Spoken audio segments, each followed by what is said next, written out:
ಇದ್ರ ಬಗ್ಗೆ ನೀವು ಪ್ರತಿಕ್ರಿಯೆ ಕೊಟ್ಟಿಲ್ಲ ಅಂತಂದ್ರೆ ಮುಂದಿನ ದಿನಗಳಲ್ಲಿ ಬೃಹತ್ ಪ್ರತಿಭಟನೆ ಕೇಳ್ಕೊತೀರಿ. ಅವಾಗ ಇಡೀ ರಾಜ್ಯದಂತ ಇಲ್ಲಿ ಸರ್ಕಾರ ವತಿಯಿಂದ ನಮಗೆ ಇಲ್ಲಿ ಇದಾಗುತ್ತೆ.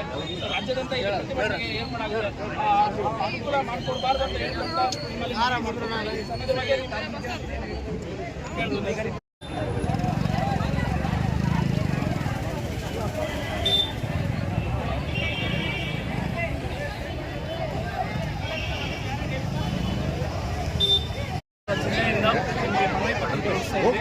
ವಿದ್ಯಾರ್ಥಿಗಳಿಗೆ ಸುಮಾರು ತೊಂದರೆಗಳಿವೆ. ಅದರಲ್ಲಿ ಹಾಸ್ಟೆಲ್ ಮೇನು.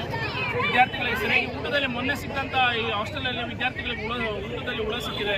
ಆಮೇಲೆ ಸರಿಯಾಗಿ ಹಾಸ್ಟೆಲ್ಸಲ್ಲಿ ಕೊರತೆಗಳು ತುಂಬ ಇದೆ. ಗ್ರಾಮೀಣ ಭಾಗದಲ್ಲಿ ಬಸ್ಸುಗಳು ತುಂಬ ಕಮ್ಮಿ ಇದೆ. ಇವತ್ತು